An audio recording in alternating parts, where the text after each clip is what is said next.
to 1920 something or other. The guy who had it was the principal of the college, and he originally worked for the Marconi company in the early 20s. And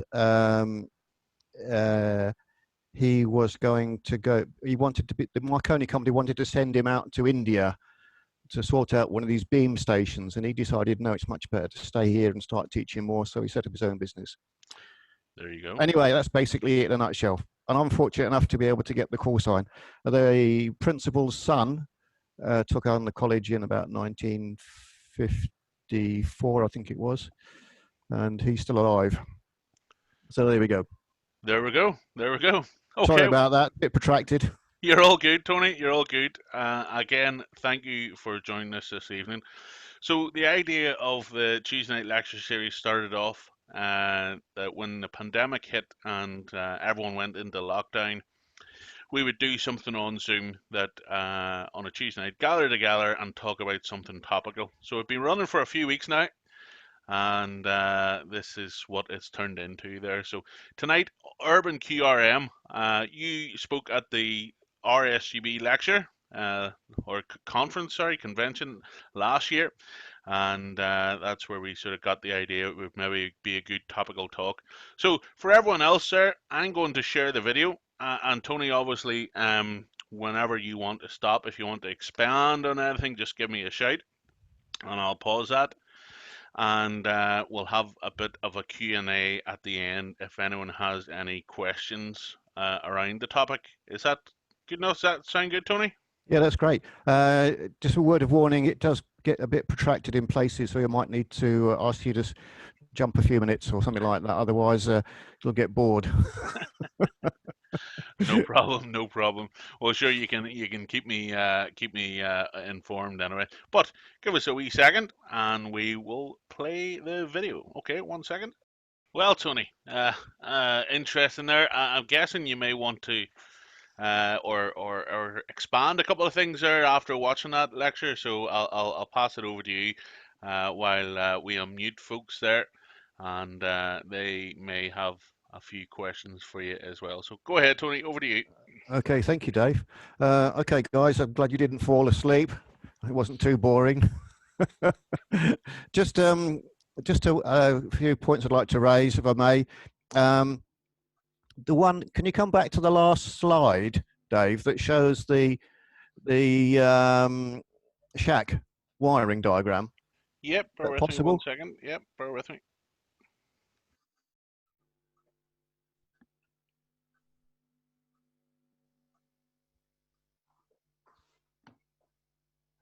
Okay, that's the one. Can you see the drawing on the right-hand side, guys? Okay. Where the aerial, if you take that to Yagi there, the vertical pelage Yagi, okay, and the coax is coming in, there's a common mode choke at the feed point.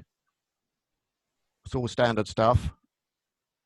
Okay, there's also another choke before it goes to the ground. Okay, the RF ground. Now, if you look at, can you see that picture I'm holding up? Okay, does that make sense? That's the coax coming in on the left-hand side, or the right, your right, okay? Coax coming in there. Now, if you've got a resistance here, this is your RF ground here, your real ground, okay? If it's not been raining, that resistor is a bit big, okay? So what that means is that if you put that choke at that feed point again, oh, sorry, can you see that? I'm trying to look at the screen at the same time. Okay, if you put that choke there, okay, right, what that means, any current that's picked up on this bit here is attenuated by this combination, isn't it? Okay, if you leave that out, okay, a lot more current then gets superimposed on the rig, which is what you don't want, okay? So that's why you put that one there in case this is not as low as you would like. So if it was a salt water and you got next to 2 or 3 ohms earth, that'd be fine. But like in the real world, it's almost impossible to get that. So put a choke here, and you can probably in effect get away with something like 10 or even 100 ohms of earth impedance, provided that is reasonably high. Okay, that's all. The other thing is, the um, the graph showing all of the recordings of time lapse, you have to set up the contrast very carefully. Now, if you're going to do this, do get to know the software that you're going to be using, and do practice for 5 minutes of printing first, and then make sure when you've saved it, you read it back again and check it, because the contrast, you've got to get the contrast really right to see all that data, and you put data averaging on. Because what you're looking for, you're not interested in the little spikes that appear once every blue moon or every 20 kilohertz apart. What you're interested in the stuff that's lurking around in the background, that might be wandering around, and it's quite broad. So effectively, it makes your receiver deaf. You know, that's what it does. So you're looking for, you'll find those. You'll find wide spectrums of power supply noise drifting. It might be a meg wide, drifting like this. So don't restrict yourself to the amateur bands. If you can, just look wider than that, and you'll see all this stuff moving around. But it takes a bit of practice to get the hang of it. Okay. Tony, I have a question there. You said about the router from the local council offices, and you made it actually sound quite simple in getting a solution where you just went up and explained it to them and asked.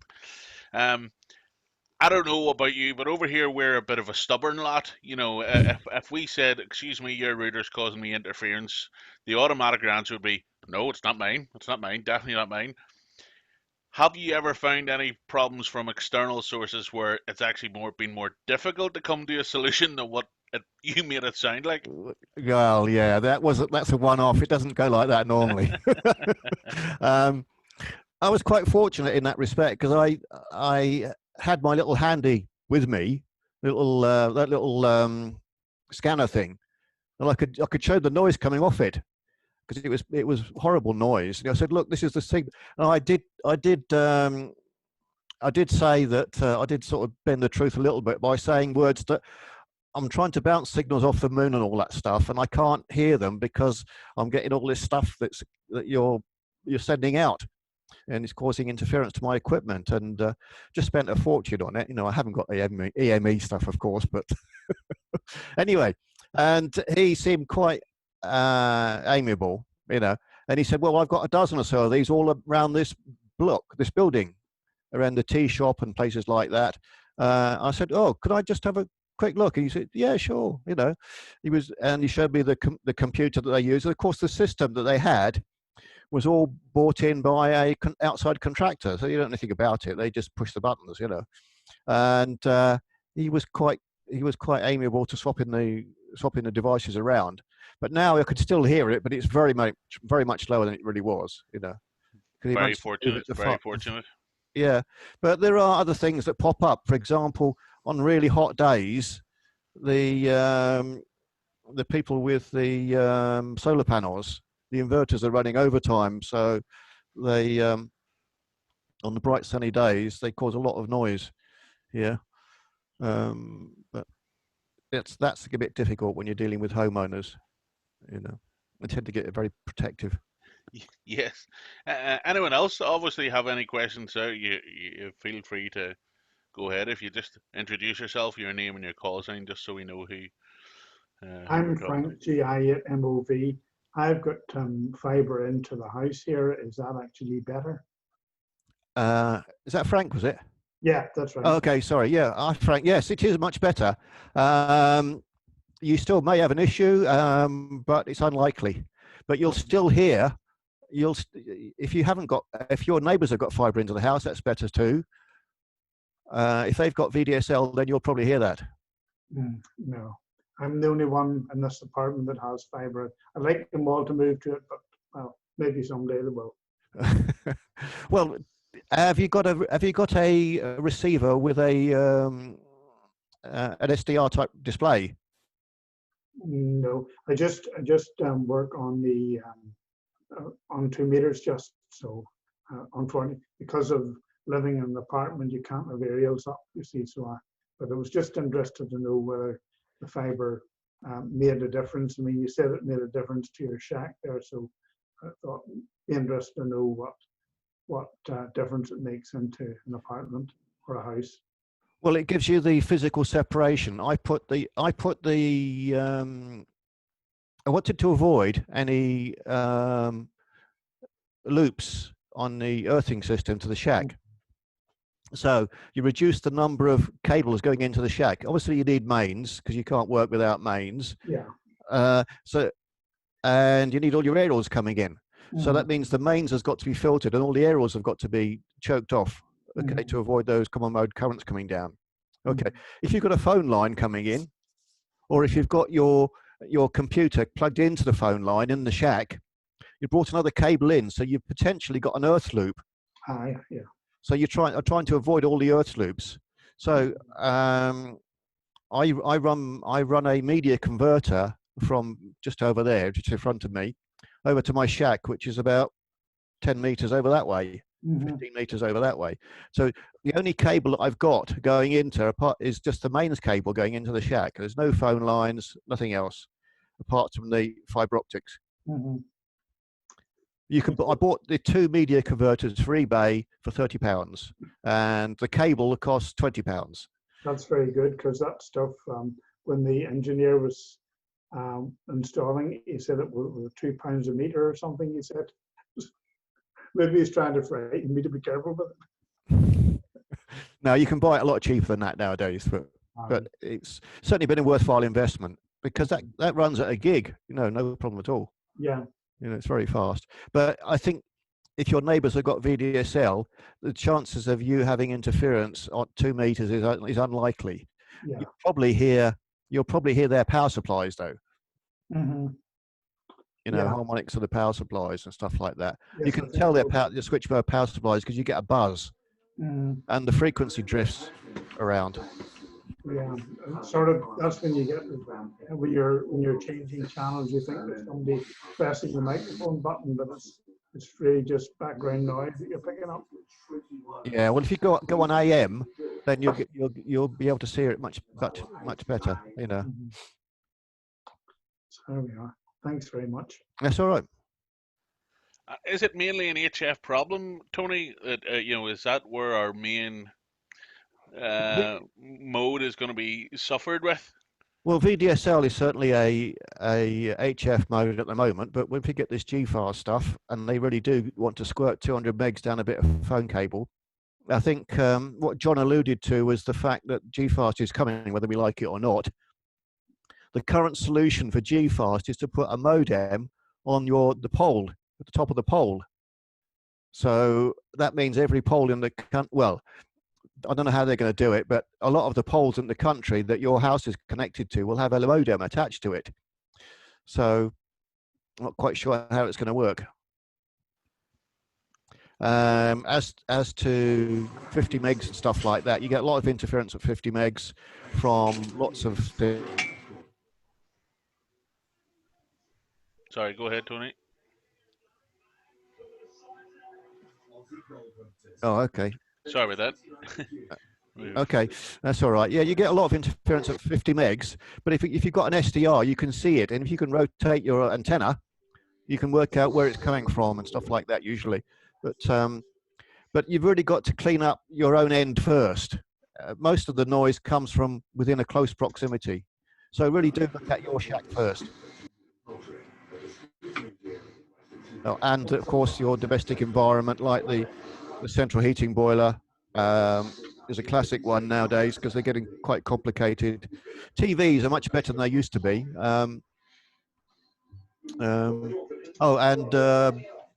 These electric bike chargers, they're getting notorious for problems as well.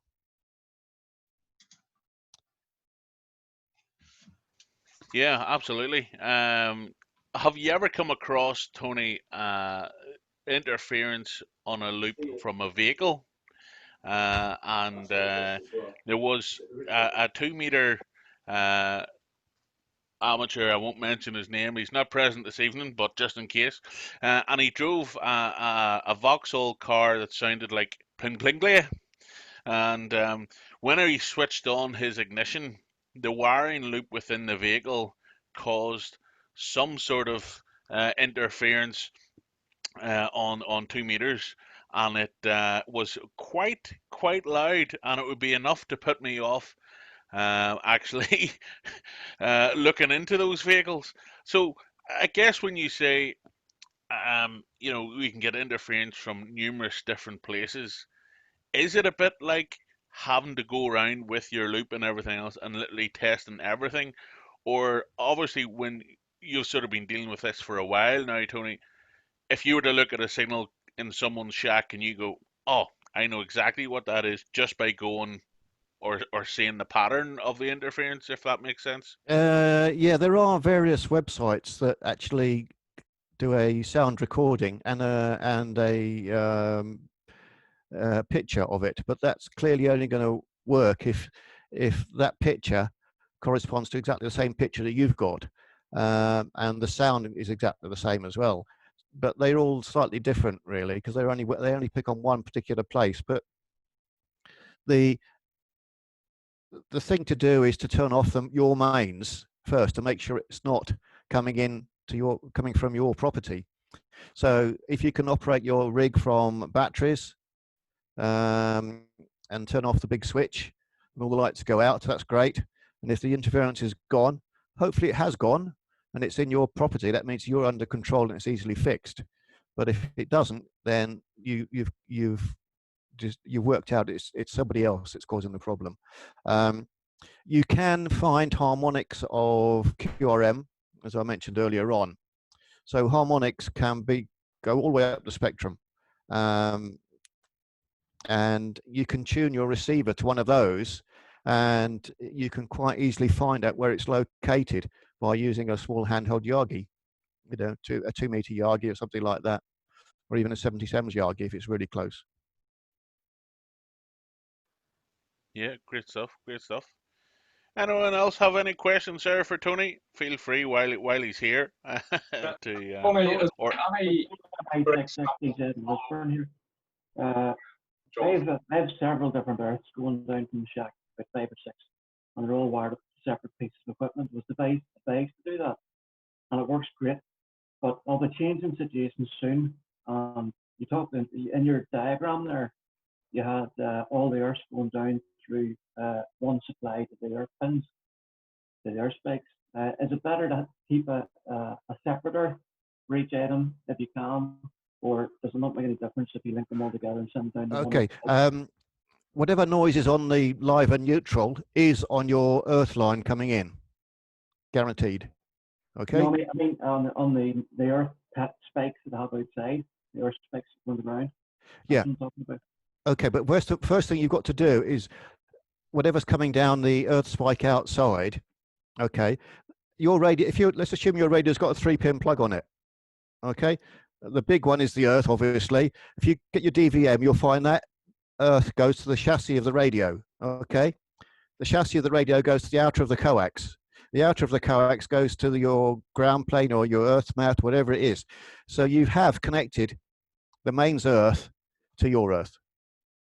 Right, that's the first question. That means all that noise is going down there, and it's relying on your RF earth, effectively, to decouple it out. Hence that sort of picture.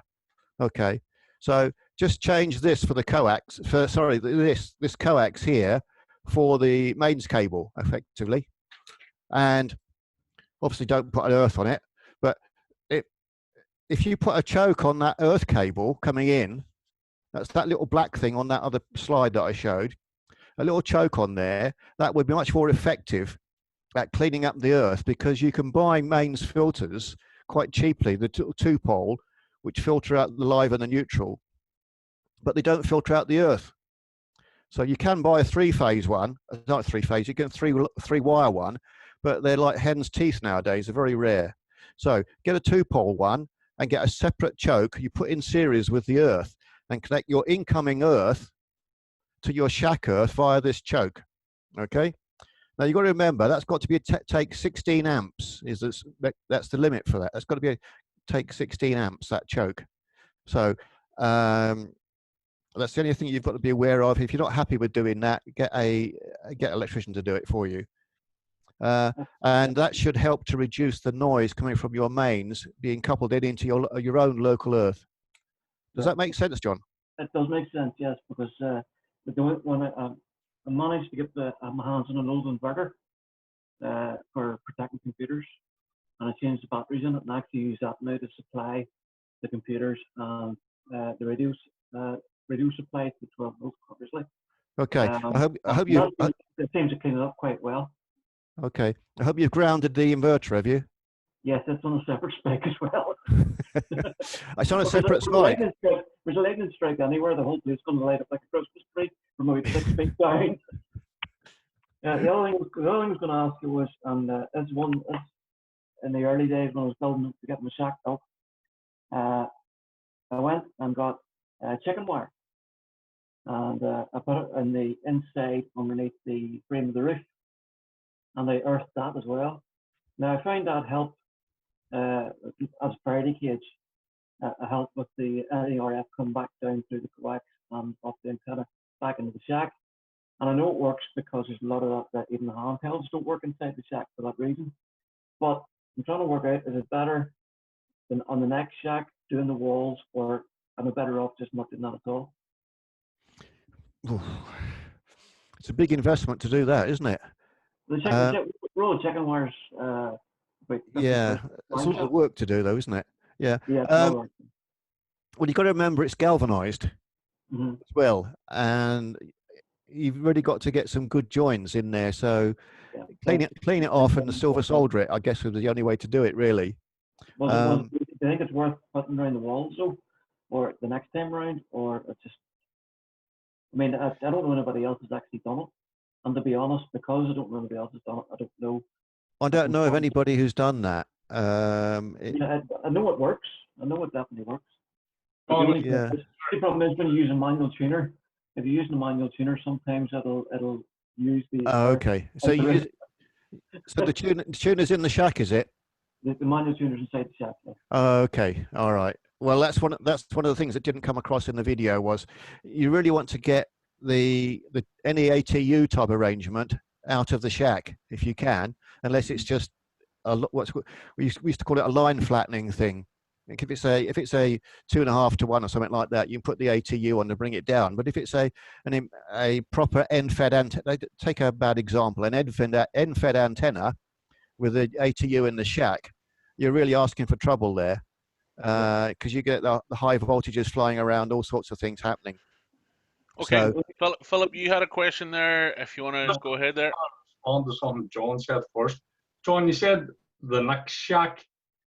Is the next shack built yet? Is it already a room, or is it something you're going to build? Is it going to be stud walls, or are they solid block walls? I don't know what I've done there. Can you hear me okay? Yeah. Okay, I'll change the picture back. There seems to happen on this button then for some reason. So it's part of it's going to be stud wall, and there's going to be one brick wall. So there's going to be three stud walls and a brick wall. Stud walls, put on foil back insulation in your stud walls. Right. That'll help. Yeah, I think they need to earth the sheets together then. No, it'll just create a Faraday cage anyway, just to help keep RF out and that. That's, if you're doing something similar with a chicken wire, okay. Help anyway. But there's better experts than me. But it's just when you said your next shack, I thought if this man's building it with stud walls, I'd put foil back insulation on. Tony. Problem with RF earth and earth systems and whatnot, a lot of the electrical systems over here and possibly mainland UK too are PME. So you don't actually have an electrical earth, a real electrical earth coming into your premises. Putting an RF earth outside, does that affect anything? And if you bond things to that, does it affect anything? I'm not familiar with the PME, I'm afraid. I would ask an electrician to get the safety side of it. All I would say is some of my colleagues have actually gone to the trouble of getting an electrician in and putting in a separate RF earth from the shack to the shack. Sorry, the shack it might be in one room of the house, obviously, but the electrician only brought 2 wires into his shack for his radio equipment. Right. No. Live and neutral. That was all. Yeah, I Because do. he asked, he said, could I have a separate RF earth, a separate earth for my equipment? He said, yeah, sure. So he put in a separate earth and he brought 2 wires back from the main box in the house to the shack. Yeah. Well, I have seen it done where it's choked and all these fancy filters and whatnot, but I am aware, I'm by no means an electrician, but I am aware that there can be issues with the electrical system we have over here, which is PME. I think it's called PME or PEM or some PME. Yeah, PMEs, that's right. Yeah. The other thing I was going to ask, it's just when you were talking about RF to John there, I was thinking about that. So great presentation, a lot to take in. Guys my age and even a lot of guys will not remember. I mean, is there a good simple book or a good simple website to follow to research some of this? Keep it simple, Tony. Yeah.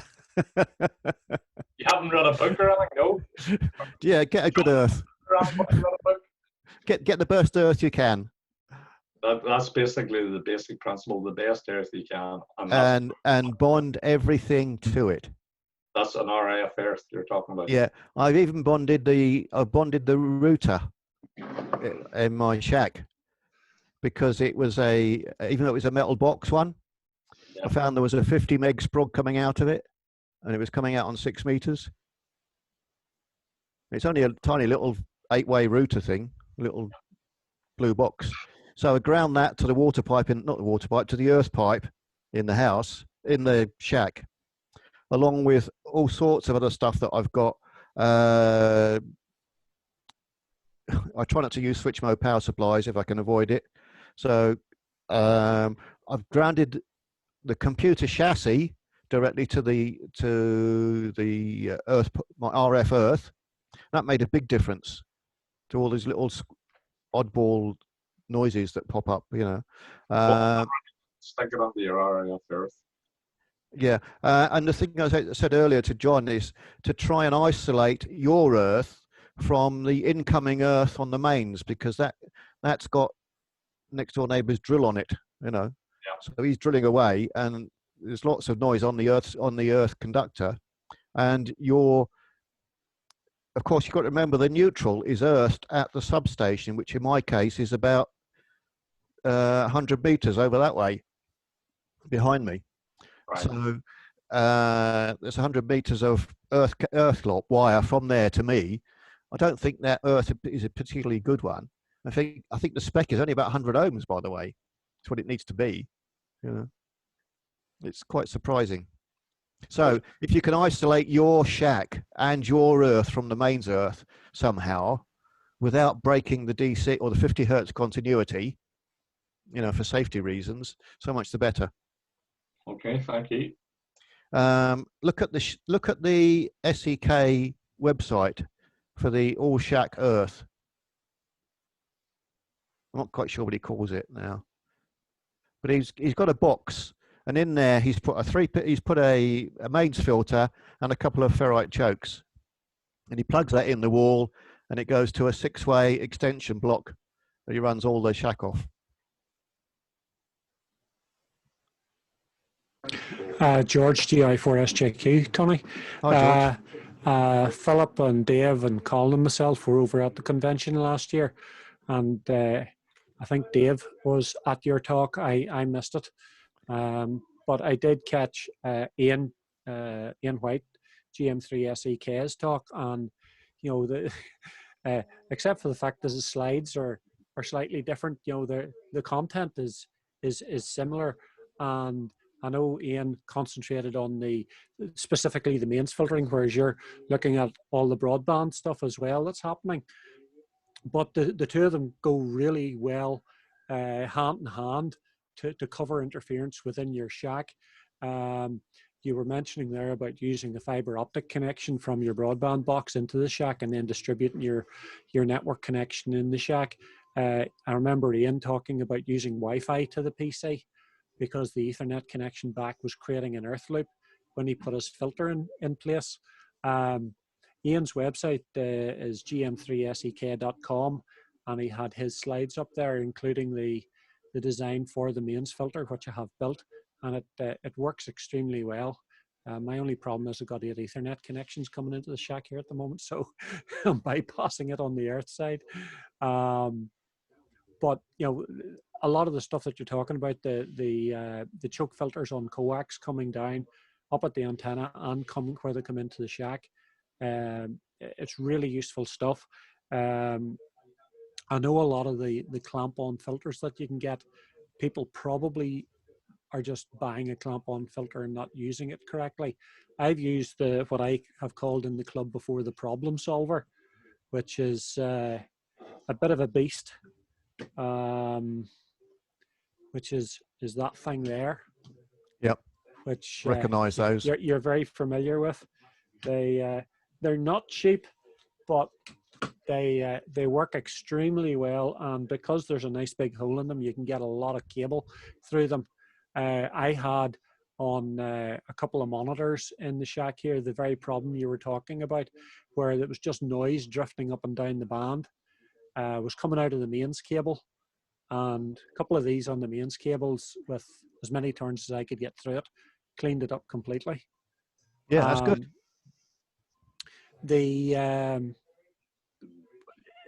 Obviously the SDR Play devices have a much broader bandwidth than things like the RTL SDR, but could you do the same thing as regards the long-term recordings with an RTL SDR dongle? Yes, you can. Yes, that's what I did originally. Yeah. When it moved off. In fact, some of those might have been taken with a RTL dongle. Okay. Yeah. One thing I would say about those big cores, don't drop them. Nope. Because they fracture and they're about 17 quid each. If you go to Farnell, if you wanted to buy 100, they're about 6 quid each or something like that. So there's a huge price difference there. So yeah, they work extremely well. I have a switch mode 30 amp power supply that I got from Emporium in England, and it's one that has power plugs on the back, which is what attracted to me to it. And it was great until I plugged it in, switched it on, it wiped out 40 meters. One of those on the mains cable cleaned it up completely. Yep. In fact, right at the beginning of the presentation, I showed a mains extension lead with one of those ferrites on it, and passed it around asking what was wrong with it. And some guy sent me an email afterwards saying what was wrong with it, because we ran out of time basically. Anyway, the problem was there was too many turns on going through the core, such that there was an air gap between the two halves.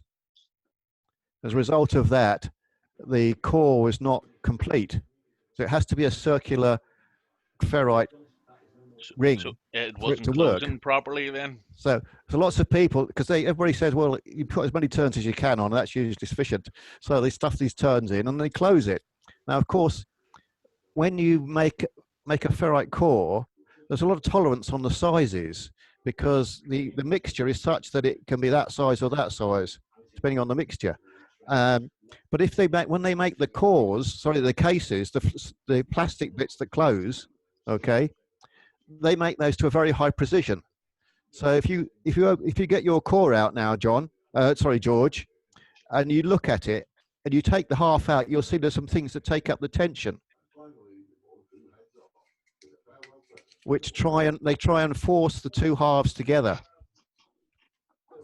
So it's quite easy to stuff it full of coax and close it, and you don't know that the inside is not mating. Yeah, I'm looking at it. I'm actually having to squeeze it to see the two halves. Okay, now if you now hold it up to the light and you put your fingers in and you push it up and down, you can make a gap. Put your fingers in and push it like so. You can make a gap, an air gap. Yep. So once you get an air gap there, it's as good as a lump of wood. Yeah, I tend to wrap a few cable ties around them once to get the cable. Yeah, well, that doesn't solve the issue, because you're just compressing the plastic. Yeah. The actual core inside, what you need to do is to stuff some cardboard down the outside of the core. Okay. And then when you compress it and you put your tie wrap round it, hopefully those two halves are touching. Yep. Anyway, Excellent. sorry. Excellent. No Take worries. one turn of wire out. And leave Yes. yourself Oh, plenty of room. definitely. Don't overfill it. Well, if you're going to put mains cable through it, take the outer off. Well, Yeah. that's what Ian did. Yeah. As part of his filter design, he stripped the insulation off, so it was just the three coloured wires. Yeah. I am cautious of the time. Just if we want to have another couple more questions there, and we'll maybe begin to wrap it up there. Just I am cautious. It's 25 to 9 there. Terry, have you got one there? Yes. Sorry, I see the hand up there. Go ahead. Yeah, I have. You've all bought. Everybody does. Just bring the coax into the shack and plug it in, maybe through a few turns of through a choke, through a ferrite thing. It just occurs to me that nobody has bought the cable in and inserted an isolation transformer. In other words, a transformer wound maybe 10 turns and a 10-turn secondary on a toroid. That would give galvanic isolation and therefore maybe stop some of the crud at that point, rather than letting it through on the coax through a maybe effective toroid or not onto the earth terminal of the radio. Did that make sense? I'm sorry if it was a bit long and rambling. And if you feel you can't put your 100 watts through that isolating transformer, RF transformer, then bypass it on transmit. That bit's trivial, I think. Yeah, you can do that. I don't know that anybody ever does. I'm not particularly bothered with noise. But you're putting all of your transmit. Oh, if you're going to do it on a receive, it doesn't Put it matter. on bypass Yeah. on transmit. Yeah. Or use a big toroid and thick wire. I mean, Yeah.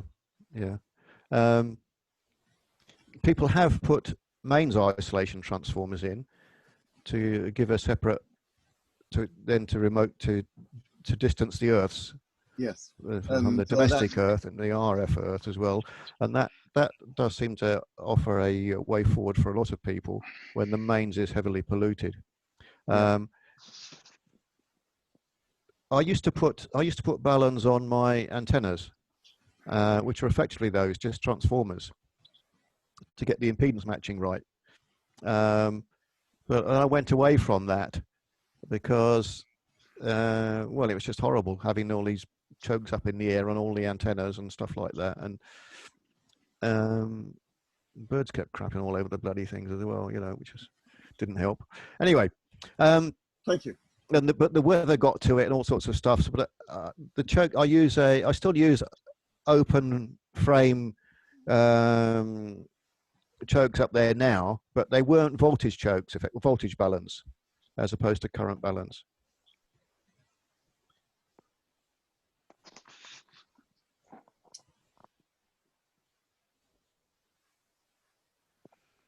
Does that sort of answer your question there, Terry? Yeah, it's just an offering that it does occur to me that a transformer rather than a choke would, get rid of the earth loop, so to speak.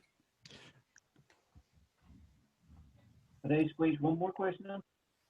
See, William was shaking his Hello? head.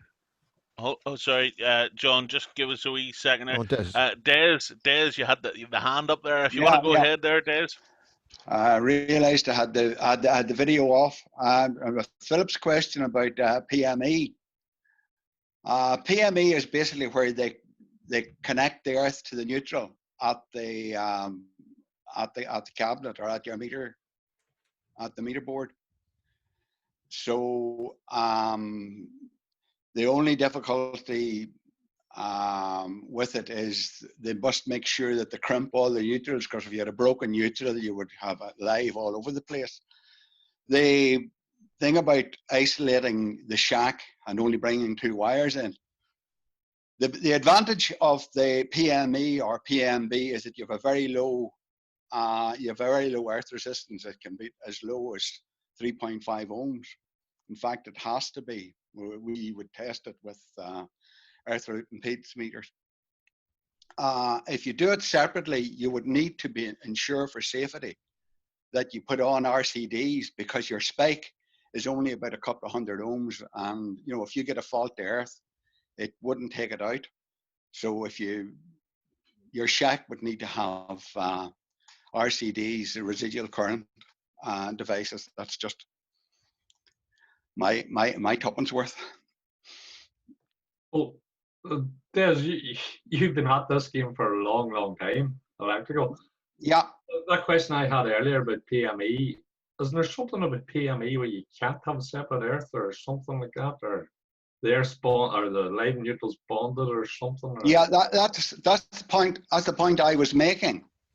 That with PMB, they take it from the transformer, from the star point of the transformer, they bring in earth. But with PME, they use the neutral, and they just all they do is at the meter board, they just loop out of your neutral and give you an earth. So in fact, the earth and the neutral, well, they're effectively the same. Mm. But why does not cause a neutral earth fault in your wiring in the house? No, it doesn't. As long as they're balanced, it's not a problem. Right. Okay. Right. RCDs work on imbalance. As long as the same current is flowing in the live as the neutral, it's balanced. What happens is with an RCD, you have an earth, and it only needs to be a spike, a couple of hundred ohms. When you get a fault to earth, the same amount of current isn't flowing in the neutral as it's flowing in the live, because some of it's going to earth, so that senses that and trips. Does that explain anything to you? Does, Des, and I might have a further chat with you a bit more about that, because I could never get my head around why the boys were saying about earth and PME and whatnot. But maybe I'll probably get another chat with you sometime about that. That'll do. Yeah, the RCD works really well because it takes the difference in the currents in the domestic environment between the live and the neutral. So if there's a difference between there, it will trip because that excess current must be going somewhere else. Yeah, it's going to earth. Yeah, Great. yeah, that's Thanks. Yeah. Sorry, thanks very much, Des. I'm glad you came along here now to even just answer that question. John, you had one final one, unless is there anyone that hasn't asked a question? Maybe is Dan to ask a question. If not, we'll leave it with John with a final question. Then, just obviously it is 8:45 here, and things are starting to go numb and everything else after sitting here for near 2 hours. Okay, John, go ahead. You can get the last one in there. Thank you very much. It's actually it's an RF question. It's an RF interference question. I'm 2 miles, just under 2 miles from the radio Ulster transmitter here. I don't know if anybody else in this Birmingham has the same problem, but I have loads and loads of harmonics through the HF bands. And it starts off with about, I would memory, I think it's 24 megs down. And there's at least 3 harmonics in each band. Like the only time it doesn't actually get a harmonic is on 160, but every other band has harmonics in it. From the radio Ulster, which transmits at 1341 or 1.341 megahertz, and the power is something crazy like 640 kilowatts. But you can actually hear it on the west coast of England, down past Liverpool and through Wales and all halfway down the bottom. So I'm wondering, have you any recommendations that there's something I can put in there that's not going to wipe out me listening in the HF bands? You can get some noise cancelling devices which rely on a separate antenna. So I think MFJ make one, isn't it? Right? yeah, they do. There's a 1025 and a 1026, I think, that has one. I've got one in the shack here that I find helps a lot, but it doesn't go much above 10 megs. The standard one won't go much above 10 megs in terms of performance, but it can null it down quite nicely. But if you've got wideband interference, It works really well if it's from one source, like it is from one source in your case. You might find one setting will do a whole band, but as soon as it's multiples of 1.34 megs, you know, that's hardly likely to be a problem in your amateur bands, isn't it? You only get one occurrence of that, won't you? First thing to be sure, are you sure it's not just overloading your front end or nothing happening at your end? Well, I've tried it with 2 different radios and it happens with both of them. Okay. Put lots of attenuation in. I've changed my aerial as well, and it's still there. Put lots of attenuation in the front end, and then wind the volume up full, and then is it still there? You can knock it down a bit. Okay. Knock it down by about 50%, but it's still there. Yes. Okay. In that case, I know it's a radio station because when you listen carefully enough, you can actually make it out. yeah. Yeah, I've done that before. Have you got a way of? Can you monitor it on a pan adapter? I have an SDR. Okay. So well, first thing I would do is record it. Yeah. And say, look, this is a problem, and send it off to RSGB. Or ask them. There used to be a fella that was over on County Down side, and they actually referenced him. He was a ham. Can't remember who he was on County Down side of Lisburn, by the way. And they referenced him because he complained about it. And they got to the point where every morning he would actually check their frequency output and make sure there was no leakage either way. And if there was a problem, then he'd phone them and tell them, and they'd trim it. So that's how far it was. But he's saying key now, he's saying key for a number of years. So obviously they haven't been trimming them. Well, it's usually a case of somebody get quite happy with the volume control and want more ERP, and they're driving the amplifiers a bit hard. But I would go if you can't fix it and it's a real problem. Well, first of all, see if you can borrow one of these MFJ boxes and have a play with that. And if that doesn't solve your issue, then you'll have to go down the politics route, you know. Which works out so well in our country, so it does, Tony. But on that note, thank you. I'm sure you know what I mean. Thank you so much for. Thank you so much for joining us this evening, Tony. It has been very informative, and definitely I, for one, have learned a thing or two.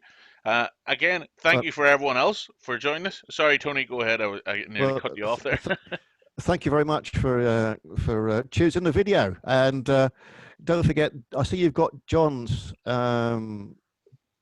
presentation coming soon as well on the VDSL stuff. That's really good. That's right. So we have John, and he's coming up, and he's going to be talking specifically about the VDL issues, and especially the ongoing survey that's been happening and what have you at the moment. So looking forward to that. Next week, for the folks who are with us here, we have our own Ian, GI0AZB. He's going to be talking about the RSGB OAS observational service there, and that will be 7 o'clock. Also, we have some visitors here as well from the IRTS side of things there. More than welcome, and I'll be posting a link again as well for you folks to join us. So again, from me, Tony, and anyone else, thank you again so much for joining us this evening. You're welcome. Thank you. It's been a pleasure having you with us here at the Mid-Ulster Amateur Radio Club Tuesday night lecture series. Thank you. Okay, thanks. Bye now. Bye now. Thank you very much, Tony. Bye-bye. Thanks, Tony. Thanks, Steve.